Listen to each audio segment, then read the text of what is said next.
अस्सलाम वालेकुम दोस्तों, मैं हूं आपकी होस्ट मरियम और आप देख रहे हैं इन्फो इन मीन। अल्लाह के रसूल हज़रत मोहम्मद सल्लल्लाहु अलैहि वसल्लम बार बार इमाम हुसैन को बुलंद करके पूरी दुनिया को ये बताते थे कि ये हुसैन मुझसे है और मैं इस हुसैन से हूँ।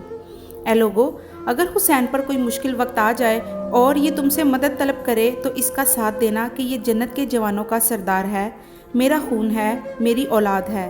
लेकिन अफसोस अभी रसूल अकरम सल्लल्लाहु अलैहि वसल्लम की रिहलत को थोड़ा वक्त ही गुजरा था कि करबला के मैदान में एक तरफ 9 लाख का मजमुआ था और दूसरी तरफ वो हुसैन जिसको अल्लाह के रसूल अपने कंधों पर सवार करते थे। इमाम हुसैन अलैहिस्सलाम अपने नाना की उम्मत से बार बार कहते रहे कि क्यों मेरा रास्ता रोका है। ए लोगो, पहचानो, मैं तुम्हारे नबी का नवासा हूँ। क्यों 3 दिन से मेरे बच्चों को प्यासा रखा है? क्यों मेरे अजीज़ व अकारिब को शहीद किया है? बताओ, क्या मैंने रसूल अल्लाह की शरीयत में तरामीम की है? किसी इंसान का हक खाया है? किसी इंसान पर जुल्म किया है?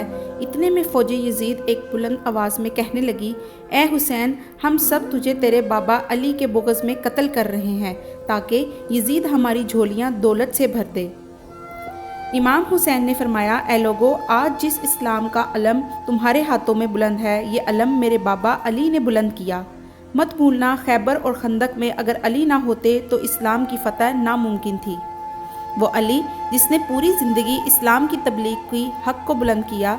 वो अली जिसने पूरी ज़िंदगी इस्लाम की तबलीग की, हक़ को बुलंद किया और रसूल अल्लाह की हिफाजत की, आज इस अली को ही अजत दे रहे हो। ए लोगो, बताओ, अल्लाह के रसूल बार बार मेरे बाबा का हाथ बुलंद करके फरमाया करते थे, जहाँ हक़ होगा वहाँ अली होगा, जहाँ अली होगा वहाँ हक़ होगा। और आज इस अली और औलाद रसूल को ही उजत दे रहे हो। इतने में यजीद की फ़ौज के सिपा सलारों ने देखा कि कहीं फ़ौज बगावत ना कर जाए। ए शमीर, क्या देख रहे हो? हमला करो। बस लाखों की फ़ौज ने रसूल अल्लाह के नवासे पर हमला किया। इमाम हुसैन अलैहिस्सलाम ने अल्लाह का नाम लिया और जुल्फ़कार को नीयत से निकाला। और तारीख़ गवाह है कि एक तरफ लाखों का मजमा और एक तरफ 3 दिन का भूखा प्यासा हुसैन इब्ने अली। ज़मीन में इस तरह की जंग पहले कभी नहीं हुई थी।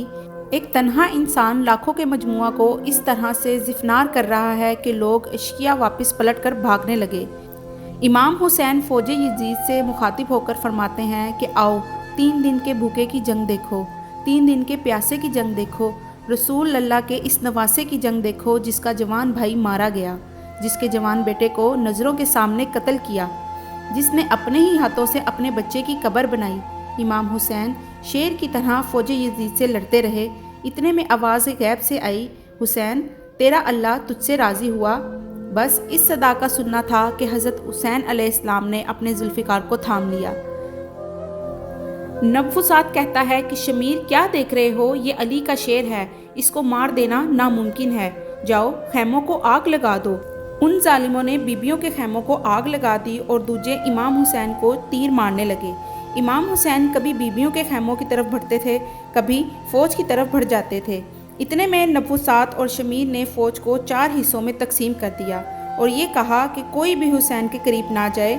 जिसके पास मौजूद जो चीज़ है वो उसे दूर से ही मारे।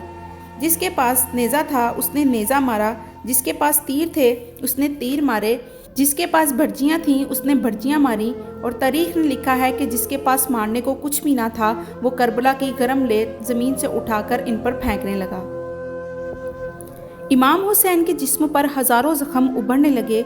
आपके जिस्म मुबारक पर इतने तीर थे कि आपका जिस्म मुबारक नज़र नहीं आ रहा था।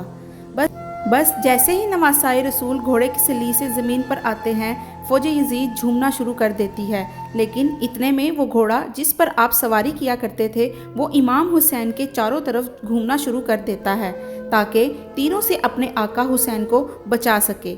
वो घोड़ा दौड़ ही रहा था कि उमर बिन साद ने लोगों से कहा कि ए लोगो, मैंने अपनी आंखों से देखा था कि इस घोड़े पर अल्लाह के रसूल अकरम सल्लल्लाहु अलैहि वसल्लम सवारी किया करते थे। कहीं तीर इस घोड़े को न लगे और यूं तीरों को चलाना बंद किया गया। अफसोस कि इन लोगों ने घोड़े का एहतराम किया। अफसोस कि इन लोगों ने घोड़े का तो एहतराम किया जिस पर रसूल अकरम सल्लल्लाहु अलैहि वसल्लम सवारी किया करते थे, लेकिन उस हुसैन का एहतराम भूल चुके जिसको आप सल्लल्लाहु अलैहि वसल्लम अपने कंधों पर सवार करके झूला झुलाया करते थे। बस इमाम हुसैन ने ज़मीन करबला पर अपना सर रख दिया। اللہ کا شکر ادا کرتے رہے اور وہاں فوج یزید کے مختلف سپاہی امام حسین کا سر کاٹنے کے لیے قریب آتے ہیں۔ جو بھی قریب آ کر امام حسین کے سر کو دیکھے تو اسے امام حسین کے چہرے میں رسول اکرم صلی اللہ علیہ وآلہ وسلم کا چہرہ نظر آنے لگے اور وہ چیخ کر دور چلا جائے۔ اتنے میں شمیر کہنے لگا کہ یہ کام مجھ سے ہی ہونا ہے۔ جیسے ہی شمیر نے خنجر امام حسین کے گلے پر رکھا تو وہ دیکھتا ہے کہ امام حسین کے لب ہل رہے ہیں۔ اس نے سوچا کہ ہم نے حسین کا پورا خاندان قتل کر دیا، 3 دن تک حسین کے بچوں کو پیاسا رکھا، شاید حسین ہمیں بد دعا دے رہے ہوں گے۔ سننے کے لیے کان قریب کرے تو کیا سنے؟ امام حسین علیہ السلام اللہ کے دربار میں اللہ کی نعمتوں کا شکر کر رہے ہیں کہ اے اللہ تیرا شکر ہے کہ تو نے عظیم امتحان کے لیے حسین کو چنا۔ امام حسین نے آنکھیں کھولی اور شمیر سے کہا کہ اے شمیر، کیا تو نہیں جانتا کہ میں رسول اللہ کا نواسا ہوں، جنت کا سردار ہوں، حق پر ہوں، بے جرم ہوں؟ شمیر نے کہا ہاں مجھے معلوم ہے۔ آپ نے فرمایا کہ تم پھر کیوں قتل کر رہے ہو؟ اس نے کہا تاکہ یزید میری جھولی دنیاوی دولت سے بھر دے۔ بس یہ کہتے کہتے شمیر امام حسین کا گلا کاٹتا رہا۔ فوج یزید مسلسل جھومتی رہیں۔ امام حسین کا سر قلم ہونے کے بعد صداد کو لٹایا گیا۔ امام حسین کے سر مبارک کو نوک ثنا پر بلند کر دیا گیا۔ بی بی سکینہ کو تماچے مارے گئے۔ رسول اکرم صلی اللہ علیہ وآلہ وسلم کی نواسیوں کے سروں سے چادروں کو لوٹ لیا گیا۔ امام حسین کے جسم مبارک کی توہین کرنے لگے۔ تاریخ نے لکھا امام حسین کے جسم پر جو جو چیزیں تھیں ان کو لوٹنے لگے۔ ان میں ایک شخص امام حسین کے جسم کے قریب آیا۔ امام حسین نے ہاتھ میں ایک انگوٹھی پہنی ہوئی تھی، اتارنے کی کوشش کی کہ نہ اتری۔ آپ کی انگلی کاٹ کر انگوٹھی لے گیا۔ آپ کے جسم مبارک کو رسیوں سے باندھ کر کربلا کی گرم زمین پر ادھر سے ادھر کیا گیا۔ اتنے میں عمر بن سعد نے کہا اے شمیر، حسین اور اس کے ساتھیوں کی لاش کا وہ حشر کرتے ہیں کہ رہتی دنیا تک کوئی بھی یزید کے خلاف آواز تک نہ اٹھائے گا۔ سب کے جسم سے سروں کو کاٹ لو اور سب کی لاشوں کو پامال کر دو۔ زمین کربلا گواہ ہے کہ کہیں سے کوئی قبیلہ اٹھ کر آتا اور کہتا کہ ہم ان کی لاش کو پامال ہونے نہیں دیں گے۔ کہیں پر لیلہ کا قبیلہ آ کر کہتا کہ ہم علی اکبر کا جسم پامال ہونے نہیں دیں گے۔ کہیں پہ رباب کے قبائل کے لوگ کہتے کہ ہم علی اصغر کا جسم پامال ہونے نہیں دیں گے۔ ایک ایک شہید کی لاش پامال ہونے والی جگہ سے ہٹائی گئی۔ تاریخ گواہ ہے کہ رسول اللہ کا نواسا اکیلا کربلا کی گرم زمین پر پڑا رہا۔ مغرب کے گھوڑے مشرق کی طرف اور مشرق کے گھوڑے مغرب کی طرف اور امام حسین کا جسم پامال ہوتا رہا۔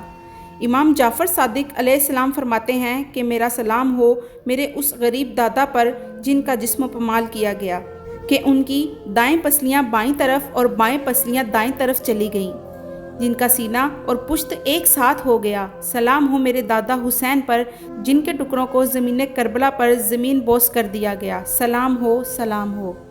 امید کرتی ہوں آپ کو ویڈیو پسند آئی ہوگی۔ ویڈیو پسند آنے کی صورت میں اسے لائک، شیئر اور سبسکرائب کرنا مت بھولیے گا۔ اللہ حافظ۔